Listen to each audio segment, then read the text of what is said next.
What if the real secret to attraction had nothing to do with your looks, your bank account, or your social status? What if it was all about your psychology, how you carry yourself, how you think, and how you show up without even trying? It sounds wild at first, but stay with me. You've probably seen it before, a guy who doesn't look like anything special. He's not rich, he's not a model, he's not loud or flashy, and yet women seem naturally drawn to him. They lean in when he talks, they laugh a little too hard at his jokes. There's this effortless magnetism about him. It's not luck, it's not game, it's something deeper, something you can learn. That something is psychological, and no one understood the hidden layers of the mind better than Carl Jung. Now, Jung wasn't some pickup artist or dating guru. He wasn't handing out tips on what texts to send or how to flirt. But what he did give us is far more powerful. A blueprint of how the unconscious mind works and how that affects every relationship we have, including attraction. Here's the truth most people never realize. Attraction doesn't start with what you do. It starts with who you are, or more accurately, who you believe you are. Jung talked about something called the persona, the mask we wear in public, and how most people never really connect with others because they're stuck behind it. But the moment you drop that mask and embody something more authentic, people feel it, especially women. In this video, we're diving into 5 mind-bending rules inspired by Jungian psychology, rules that will flip your entire idea of attraction upside down. These aren't cheesy tricks. They're not about pretending to be someone you're not. They're about understanding how women unconsciously respond to certain energies and how you can tap into that without chasing, forcing, or faking anything. Most guys are taught to pursue, to prove themselves, to constantly seek validation. But Jung's ideas show us a different path, one where you naturally attract attention without saying a word. You stop chasing and you start pulling. And the best part, it doesn't feel like work. It feels like alignment. So if you've ever felt like you're doing everything right, but still not getting the results you want, maybe it's time to stop focusing on the surface and start working with the real source of attraction, your psychology. Because when you understand the unconscious mind, everything else falls into place. Let's dive in. If you're enjoying this content and finding it valuable, your support means the world to me. Liking and subscribing helps this channel grow and lets me know I'm making a difference in your day. Thank you so much for being here. Rule 1. Know your shadow. Stop being the nice guy. Let's start with the type of guy most people say women should want, the nice guy. He's polite, agreeable, avoids conflict, and always puts others first. On paper, he looks like a catch, but in reality, women often feel bored, disconnected, or even slightly uncomfortable around him, and he doesn't understand why. The truth. Fake niceness kills attraction because it lacks depth, it lacks honesty, it lacks edge. Carl Jung, the legendary psychologist, had a name for the part of us we try to hide. He called it the shadow. Your shadow holds everything you've been taught to suppress: anger, ambition, assertiveness, raw desire. These aren't bad traits, they're just uncomfortable, and society often tells men to bury them to be good. But here's what happens when you suppress those traits. You lose your emotional range. You become predictable, flat, safe, and women pick up on it even if they can't explain why. There's no tension, no spark, no sense of depth or danger. That's why the guy who agrees with everything and avoids conflict often ends up friend-zoned. He's too smooth on the surface and too empty underneath. Jung said, until you make the unconscious conscious, it will direct your life, and you will call it fate. In other words, until you face your shadow, it'll control your behavior in quiet, sabotaging ways, especially in dating. You'll think you're being kind, but really, you're just afraid of rejection. You'll act supportive, but deep down, you're craving validation. Real attraction doesn't come from being easygoing. It comes from being real. When a man is in touch with his shadow, he stops faking nice and starts being honest.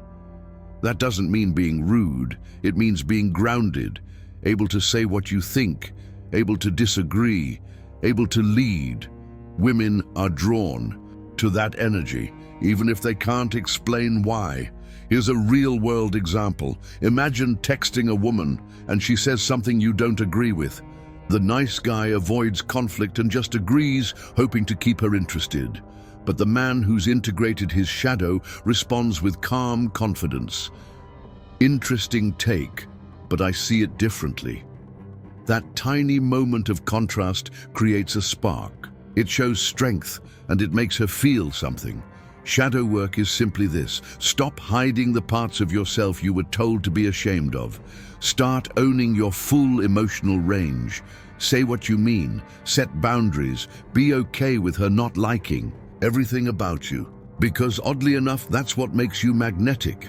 So here's the takeaway. Start saying what you really think. She'll notice. And once you do that, once you stop filtering yourself to be liked, you unlock something even more powerful. The ability to shape how others perceive you. That brings us to rule number 2, where we explore the most magnetic identity a man can step into and how it changes the way women feel around you. Let's go deeper. Rule 2, embody the anima. Become her inner story. Every woman carries a story, not just about who she is, but about the kind of man who feels right.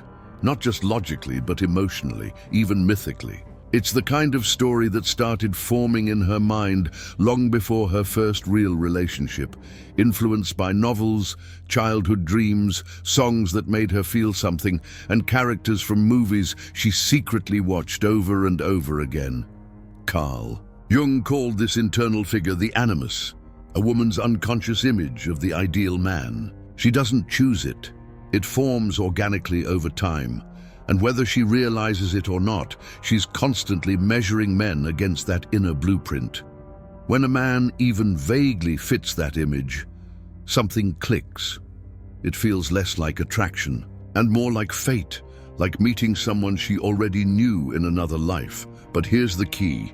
The animus isn't just about muscles or a jawline. It's about energy, essence, psychological traits that match what her soul is wired to respond to. Strong but not controlling, focused but not rigid, emotionally aware without being emotionally dependent.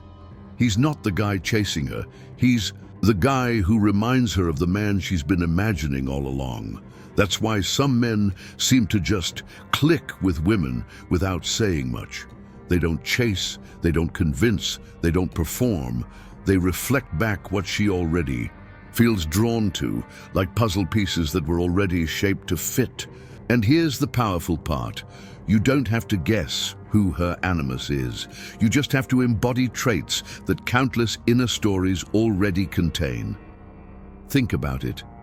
The characters women obsess over, whether it's Mr. Darcy, Aragorn, or the mysterious artist who lives in his own world, share something in common. They have a quiet authority. They lead without trying to impress. They live for something greater than approval. They aren't reactive, they don't fold under pressure, and they often carry a subtle emotional depth that makes a woman want to peel back layers. So what does this mean in real life? It means cultivating a presence that isn't shaped by how she responds to you. You stay grounded.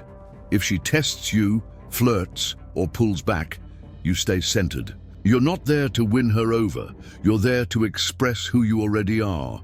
Because that's the paradox. When you stop trying to be the guy she wants and instead become a man of inner direction and self-respect, you begin to mirror the exact archetype she's been subconsciously searching for. Here's the shift. You're not here to impress her. You're here to reflect what she's been unconsciously seeking. And when you do that, you stop standing in front of her and start living inside her imagination. That's where real attraction lives. Not in your words, but in the feeling you leave behind. Ready for the next step? If Rule 2 is about resonating with her story, Rule 3 is about how to rewrite it, because the most magnetic men aren't just characters in her mind. They influence how she sees herself. Rule 3, master individuation. Be so fully yourself, she can't look away. Summary begins here to condense content while preserving core ideas. There's a difference between a man who needs a woman to complete him and one who is already whole. The former seeks validation, while the latter, grounded in self-awareness, naturally draws others in. Jung called this process individuation, integrating all parts of your psyche, desires, fears, strengths, instincts, to become a man who's internally anchored, not reliant on external approval. This self-contained energy is magnetic. Women sense it on a primal level. An individuated man doesn't chase or bend his personality to fit others' expectations. He's his own source of energy, living with purpose and clarity. Studies in evolutionary psychology support this, showing that traits like self-confidence, emotional regulation, and purpose outweigh looks or wealth in attractiveness. In practice, individuation means owning your opinions, pursuing goals that matter to you, and embodying quiet confidence. It's not about dominance, but about being okay with yourself, whether she likes you or not. This wholeness creates a rare, intoxicating presence that sets you apart. Rule 4. Let her feel your depth. Ditch the surface. Level charm grabs attention, but depth holds it. Most men rely on quick compliments or clever lines, thinking they'll win her over. But Jung's work on the unconscious mind shows that women are tuned into emotional depth, not just logic or surface antics. Real connection comes from presence, not performance. Instead of boasting about achievements, share something real, like a failure that shaped you. This isn't about oversharing, but showing emotional intelligence. Ask meaningful questions, listen to what's beneath her words, and let her feel seen. When she senses you're not afraid of your own truth, she'll trust you with hers, creating a lasting impact no charm can match. Rule 5. Become the self. Turn yourself into the prize. Jung's concept of the self is the fully integrated you, evolved, confident, and free from needing validation. When you embody this, you stop chasing because you know your worth. You set healthy boundaries, respect your time, and uphold non-negotiable standards. This isn't arrogance, it's self-respect. For example, if someone sends mixed signals, you don't chase harder. You walk away, choosing yourself first. This shift creates magnetism. By valuing yourself, you become the man others want to choose. The more you embody the self, the more you attract without effort, radiating an energy rooted in authenticity. Bonus section: Why Jung's ideas still work in 2025. In today's fast-paced, superficial dating world, Jung's principles of depth, wholeness, and shadow integration are more relevant than ever. Dating apps and endless scrolling leave people craving authenticity. Emotional depth, rare in a distracted age, becomes magnetic. Jung's teachings cut through the noise, offering tools to stand out by being real. Which rule resonated most? Share your thoughts in the comments. If you found value, like and subscribe to Psych for more insights. Next, we'll explore masculine polarity through Jung's archetypes to amplify your presence. Attraction isn't a game, it's the energy you radiate. Keep growing, stay true, and I'll see you in the next one.